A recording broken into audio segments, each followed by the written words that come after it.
to the Hour of Empowerment. Today we are in Season 2, Civic Education, and Topic 2, Good Governance, and we are in Episode 2, Measurements of Good Governance and some case studies.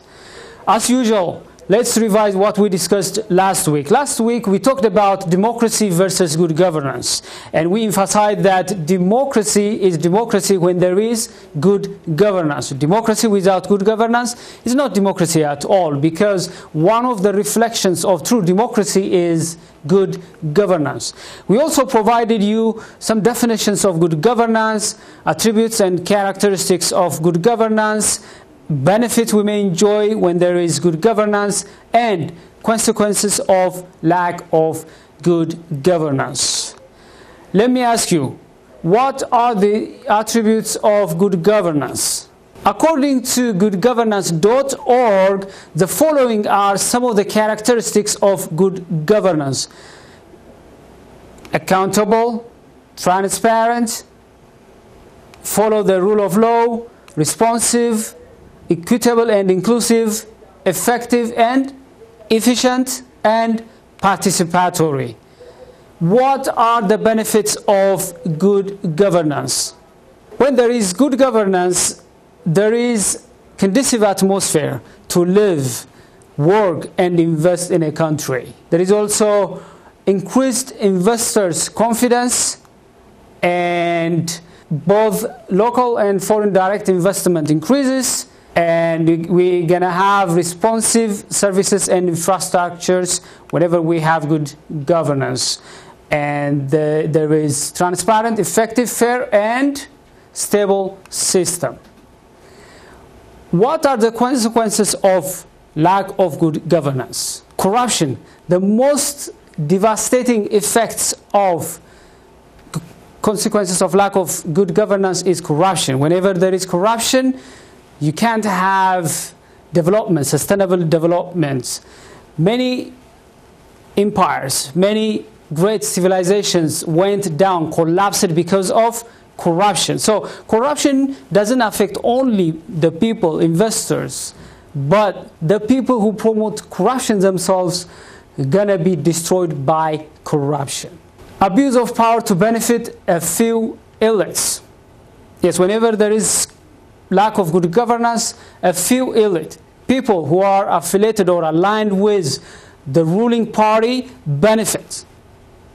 The rest of the people are crammed somewhere, and they are denied of sharing the benefits from the development efforts.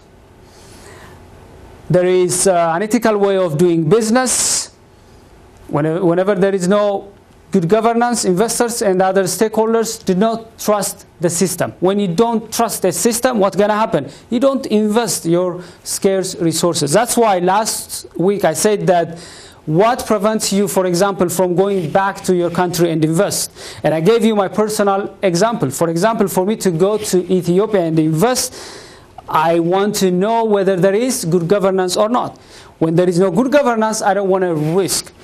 But I got some feedbacks from people, from my colleagues, people who watch this program, about what about people who are still investing in Ethiopia? Yes, there are people who believe that they can still invest and benefit from the system even if there is corruption. That's up to them. But if we ask people, individual people, there are people who had bad experience when they invested in a country where there is no good governance. And we have lots of examples where people went to invest and finally they couldn't be able to succeed. They lost their investment and returned it back because there is no good governance. But that doesn't mean that you should not invest in Ethiopia. I don't mean that you should not go back to Ethiopia to invest. It's up to you. But one of the reasons why people are not investing in Ethiopia or other country which is not known for its good governance is lack of good governance. And when there is no good governance, you don't enjoy sustainable development, democracy, and stability. We're going to see some indicators and measure what happens when there is no good governance. But definitely, when you don't have good governance, you can't enjoy sustainable development. You may enjoy some economic booms here and there, but for you to enjoy sustainable development as a country, as a nation, you should have good governance. Today we're going to talk about how do we measure good governance. There are lots of measurements. Today we're going to have measurements by Daniel Kaufman and his colleagues. They identified some 6 indicators to measure good governance, and they used these indicators and measured lots of countries worldwide. Worldwide governance indicators are the following: voice and accountability, political instability and violence, government effectiveness, regulatory burden, rule of law, and control of corruption.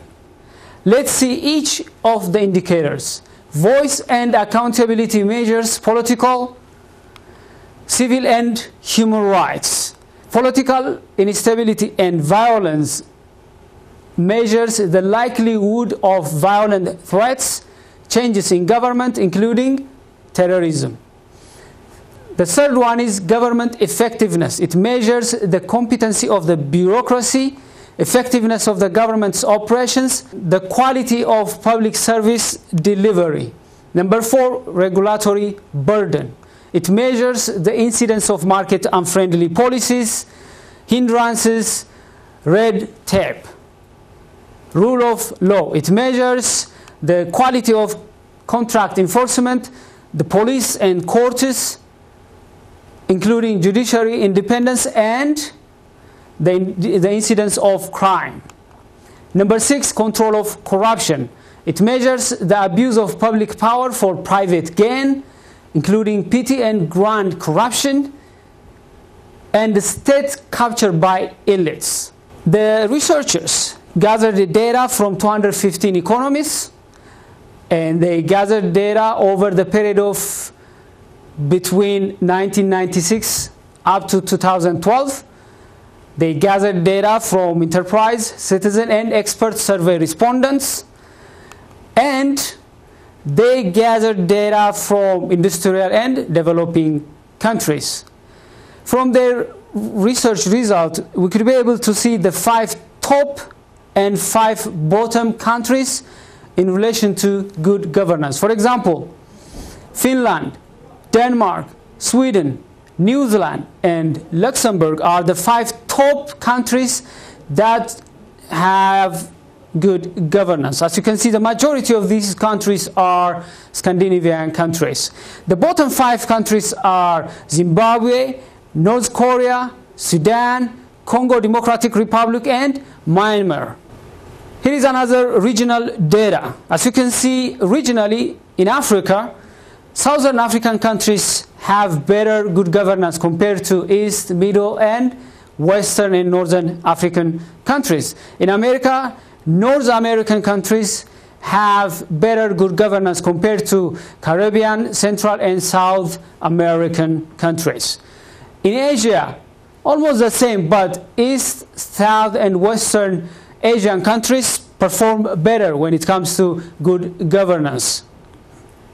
And in Europe, Northern Europe, Southern Europe, Western Europe are better when it comes to good governance compared to East European countries. Here is a map that shows you the distribution of good governance in terms of percentile. For example, dark green from 90 to 100%. You can see that in Canada, Australia, and Scandinavian countries. Light green, 75 to 90%, which you find in America, some Western European countries. You see yellow, 50 to 75% in some South American countries, some South African countries, and lots of Eastern African countries. Orange, 25 to 50, pink, 10 to 25, and red, 0 to 10. Red, as you can see, Ethiopia, Russia, China, and so on, and many African countries are red when it comes to good governance. Let us use each indicator, the 6 indicators of worldwide good governance, to see the distribution of good governance in terms of each indicator. For example, in case of voice and accountability, we could be able to see that Greenland, Canada, Iceland, Australia, and New Zealand and Scandinavian countries scored very high compared to other countries. When it comes to political stability and absence of violence and terrorism, Greenland, Iceland, and Scandinavian countries and New Zealand performed better than other countries. When it comes to government effectiveness, Canada, the United States, Scandinavian countries, Australia are the countries that have government effectiveness ranking high compared to other countries. Regulatory quality, we see in Canada, Scandinavian countries, and Australia, they have highest form of regulatory quality. When it comes to rule of law, Canada, United States, Greenland, Iceland, Australia, New Zealand, and Scandinavian countries are performing high. Control of corruption, Canada, Scandinavian countries, Iceland, Australia, and New Zealand. As you can see, the majority of the indicators showed that Scandinavian countries have better good governance compared to other countries. That means they enjoy sustainable development, democracy, the rule of law is respected, and so on and so forth. Now let's see the trend. This is the data of Ethiopia from 1996 up to 2012. As you can see, the trend is either stagnant or declining. Here you can see the 6 indicators, worldwide good governance indicators, and according to these indicators, Ethiopia has shown decline or stagnant position when it comes to voice and accountability, government effectiveness, rule of law, control of corruption, regulatory quality, political stability, and absence of violence. Except, of course, in case of government effectiveness. In case of government effectiveness, there is some improvement, especially in the last 5-6 years. Here is another data set. As you can see, Ethiopia performed poor, less than 50% when it comes to voice and accountability, political stability, government effectiveness, regulatory quality, rule of law, control of corruption. Except government effectiveness, the majority of the data showed that Ethiopia is below 40%. That's not a good sign of good governance. The Corruption Perception Index reminds us that the abuse of power, secret dealings, and bribery continue to ravage societies around the world. Here is the data.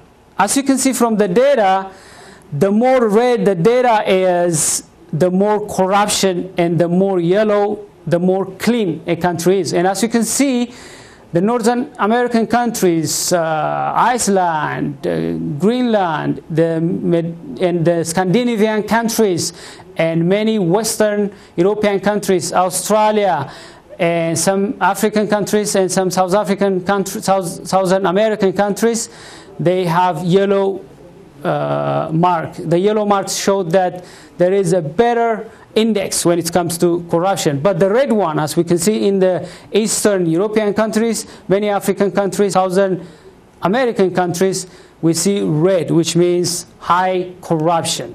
According to Thomas Jefferson, the care of human life and happiness and not their destruction is the only legitimate object of good government.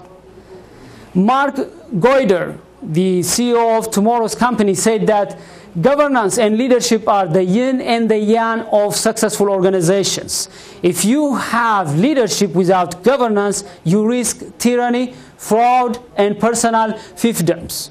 If you have governance without leadership, you risk atrophy, bureaucracy, and indifference. Bishop Desmond Tutu, he said that do your little bit of good where you are. It is those little bits of good put together that overwhelm the world.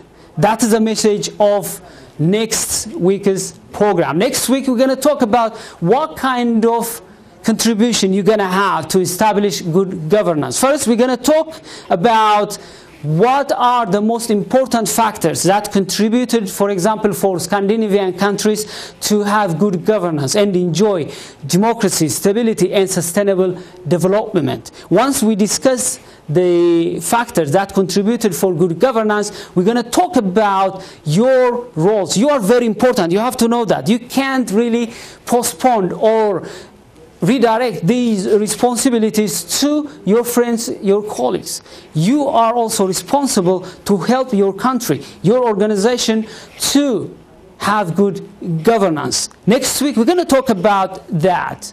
Until I see you next week, have a wonderful time.